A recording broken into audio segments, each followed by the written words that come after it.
열왕기하 13장 20절에서 25절 말씀입니다.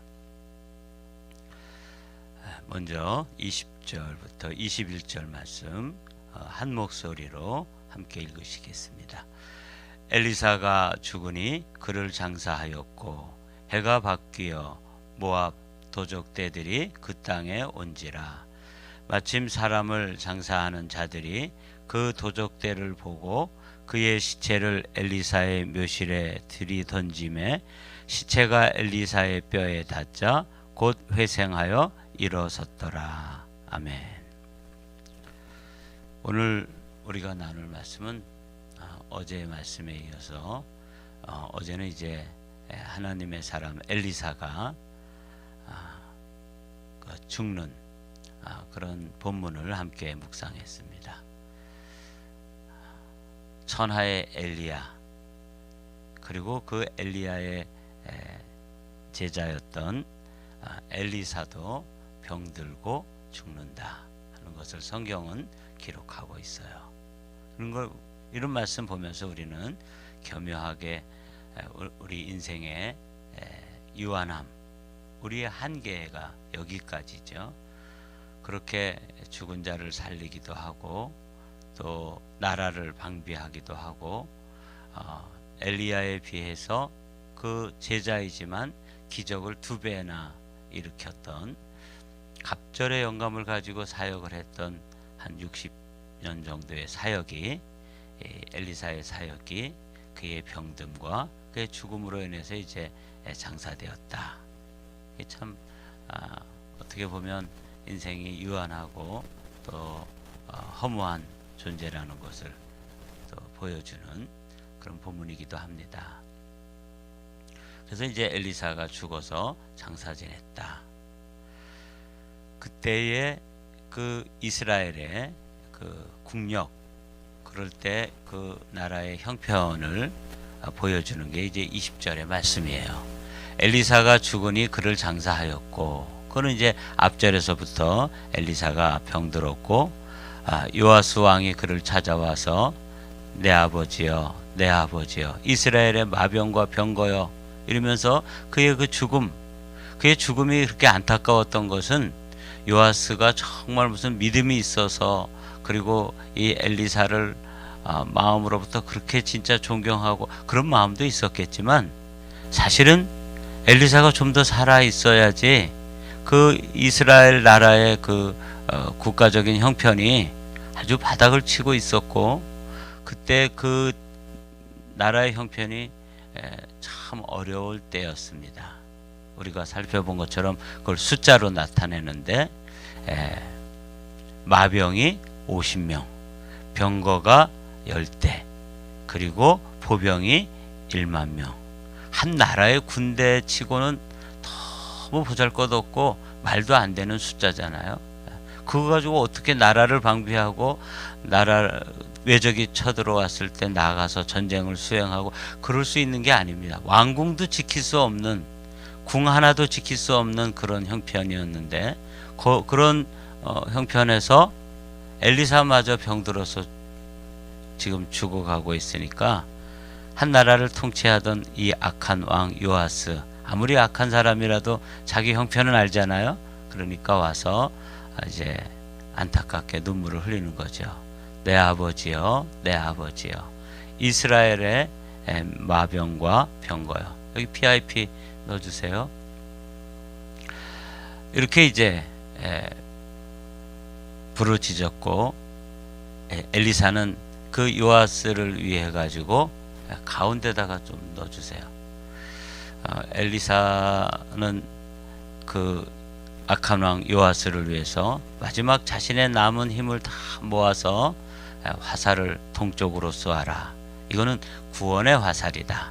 이렇게 이제 예언적으로 축복을 해주고, 그리고 화살을 잡으라 그래서 땅을 치라 그랬는데, 그냥 그 당시에 그 아람 군대가 자신의 땅을 쳐들어와 가지고 지금 짓밟고 뭐 약탈해가고 그렇게 돼서 나라가 이렇게 막 이제 겨우 마차가 병거가 10대밖에 안 되고 마병이 50명 정도밖에 안 되는 이런 상황으로 됐을 때 땅을 치라 그러면 막 분해가지고 막 여러 번 칠 것 같은데 3번 이렇게 툭툭툭 치고 말아서 엘리사가 너무 실망하고 화를 내는 장면까지가 어제의 모습이었습니다.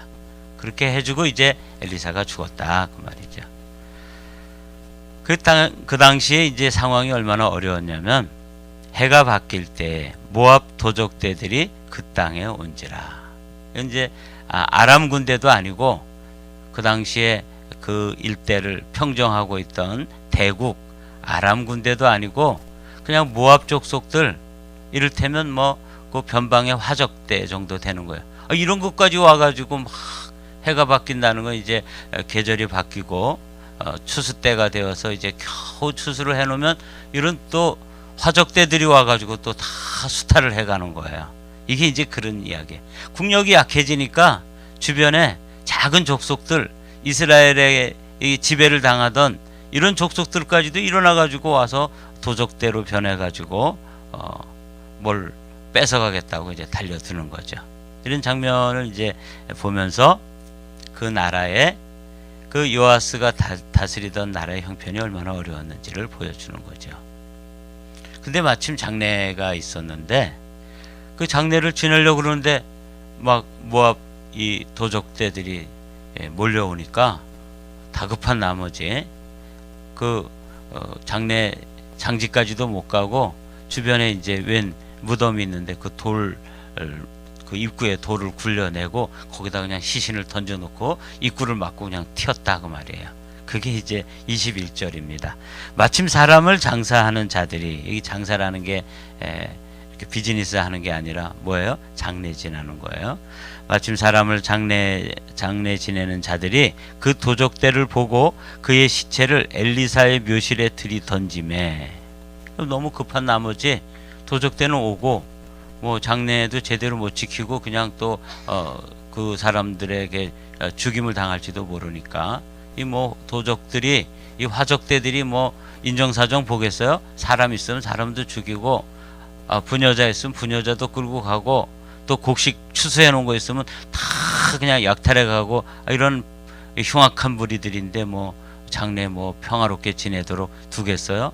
그러니까 그냥 얼른 시신을 들이던진다는 게 엘리사의 묘실에다가 던졌다. 그랬더니 그 시체가 엘리사의 뼈에 닿자 곧 회생하여 일어섰더라.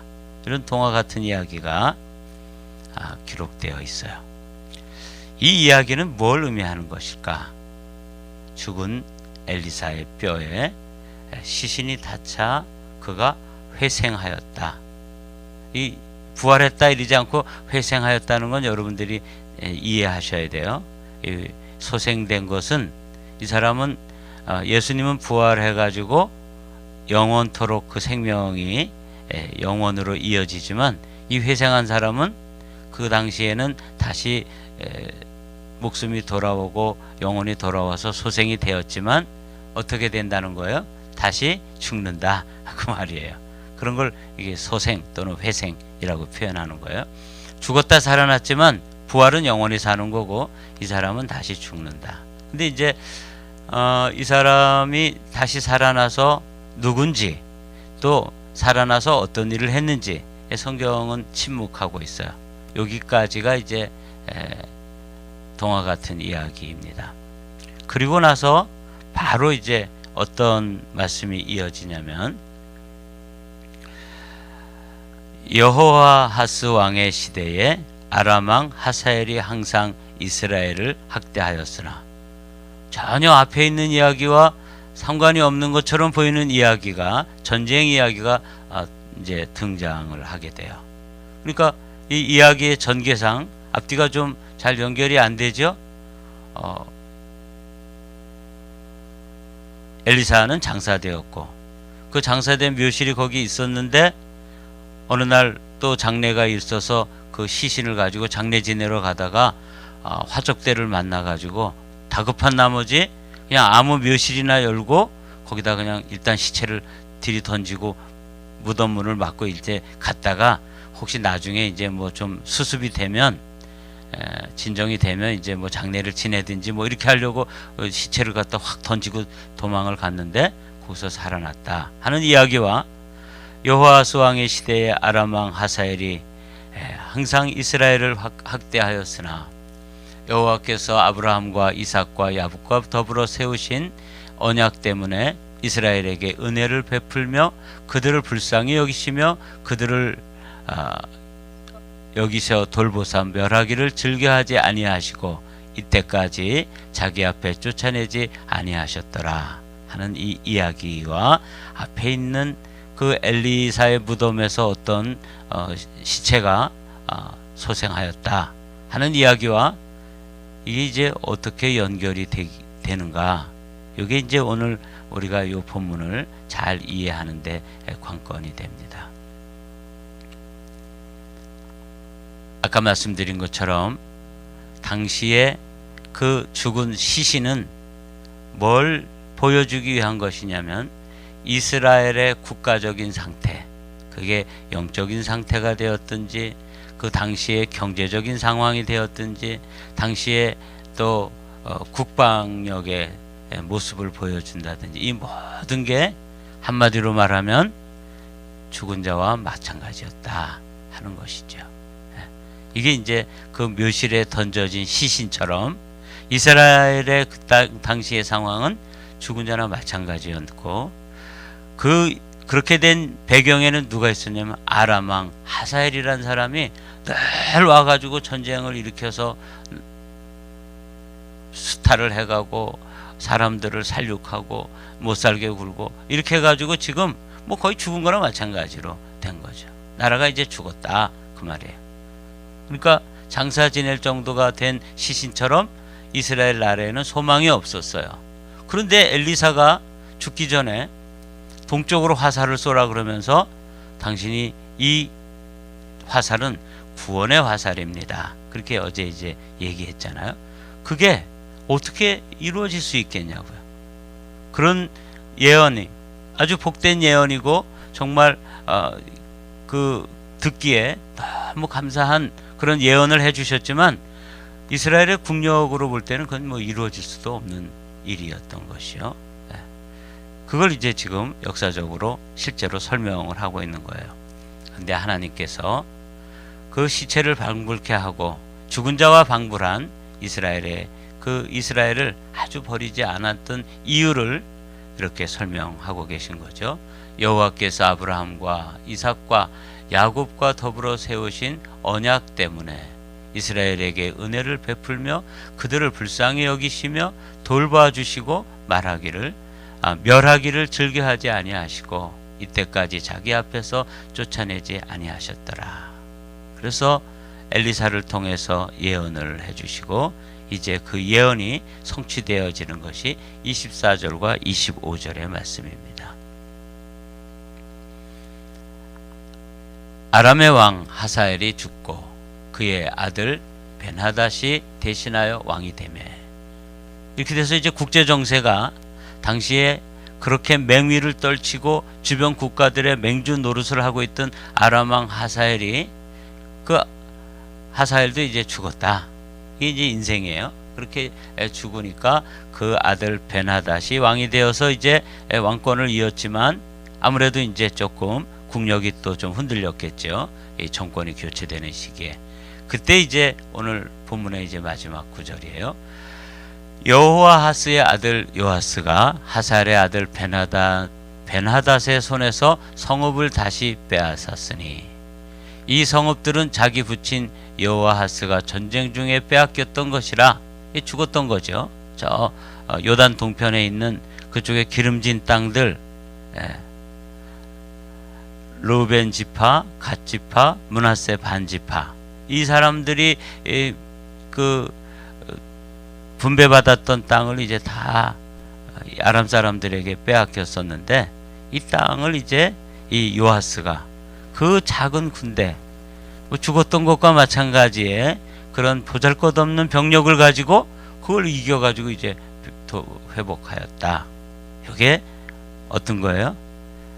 죽은 시체가 엘리사의 뼈에 닿자 소생하였다 회생하였다. 이렇게 기록되어 있는 것처럼 이게 지금 요 전쟁 상황을 그 당시의 상황이 바로 그랬었다는 것을 이제 두 가지의 전혀 다른 이야기처럼 보이는 그 두 이야기를 이렇게 붙여 놓음으로써 이게 일어날 수 없는 일이 일어난 거죠.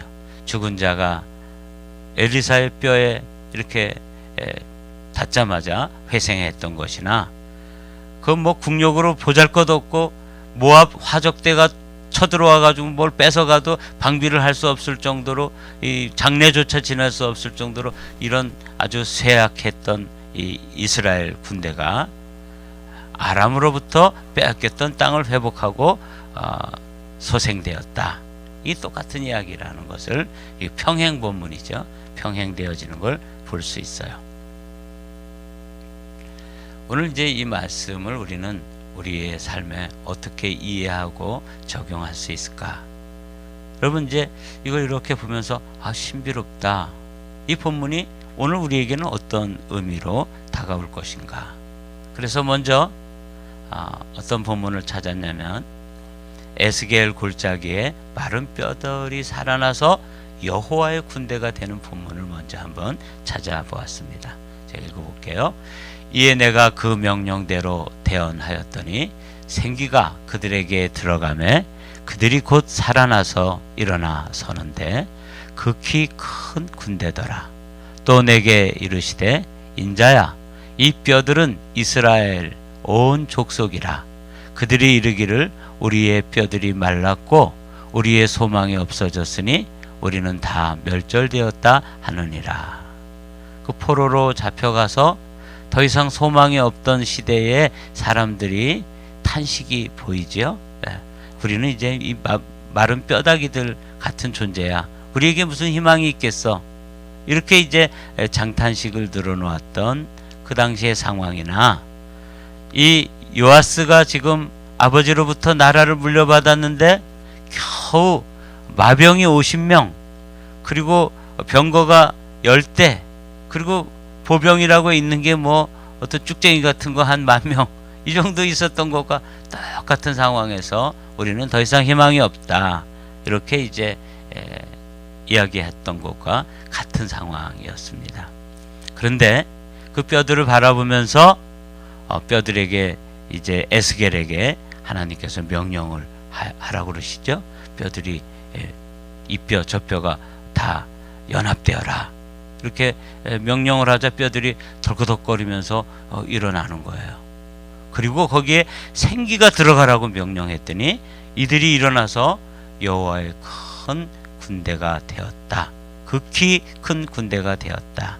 이 하나님께서는 정말 죽은 것 같은 상황, 이제는 끝이라고 보여지는 상황, 이게 당시에 요아스 당시에 이스라엘이 되었든지 포로로 잡혀갔던 어떤 그 시대의 상황이든지, 그리고 또 우리도 이런 상황을 만날 수 있죠.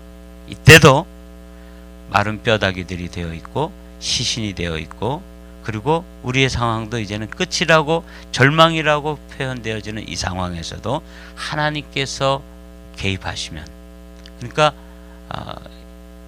살아날 수 있고 하나님의 일을 감당할 수 있는 큰 군대가 될 수 있다.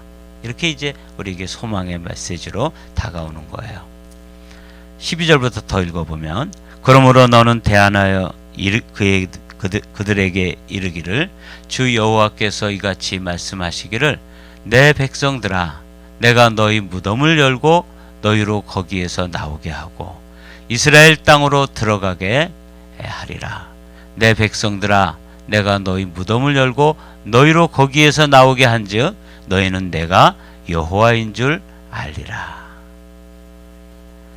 우리의 상황이 이렇게 무덤과 같고 마른 뼈다귀들과 같은 상황에서도 하나님께서 그 무덤을 열고 그 뼈다귀들이 다시 뭉쳐가지고 생기가 들어가면 여호와의 큰 군대가 되는 것처럼, 하나님께서 우리의 이 어려운 상황에 역사하시면, 이런 생명의 역사가 일어날 때 그걸 통해서 하나님이 이 일을 하셨구나, 여호와 하나님이 하나님이시구나 하는 것을 알게 될 것이라고 말해 주시는 거죠. 내가 또 내 영을 너희 속에 두어 너희가 살아나게 하고 내가 또 너희를 너희 고국 땅에 두리니 나 여호와가 이 일을 말하고 이룬 줄을 너희가 알리라. 여호와의 말씀이니라.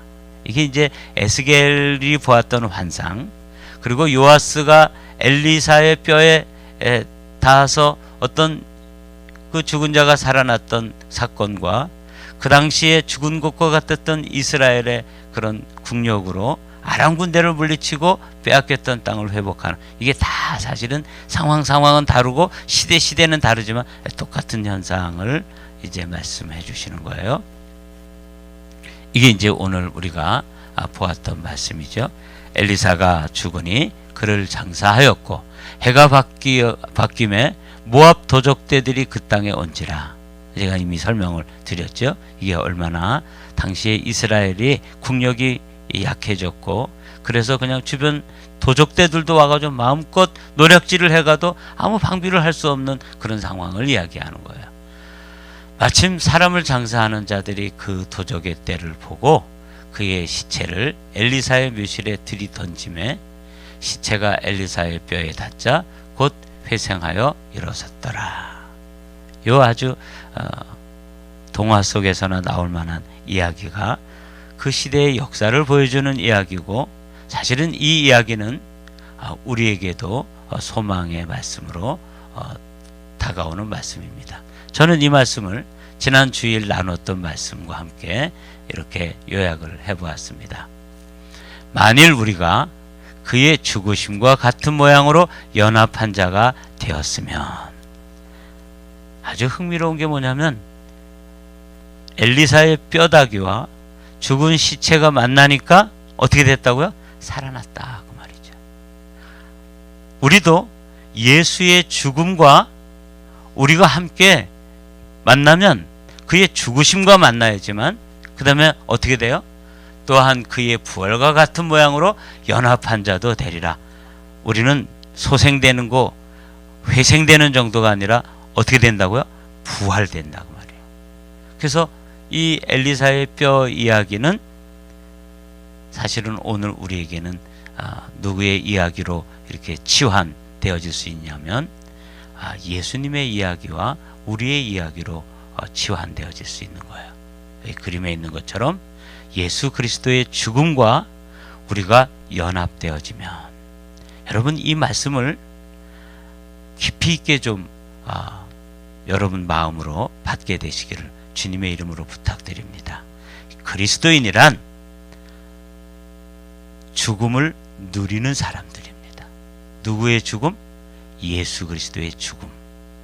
예수 그리스도와 내가 정말 죽으면 그 어떤 것도 죽을 수 있습니다.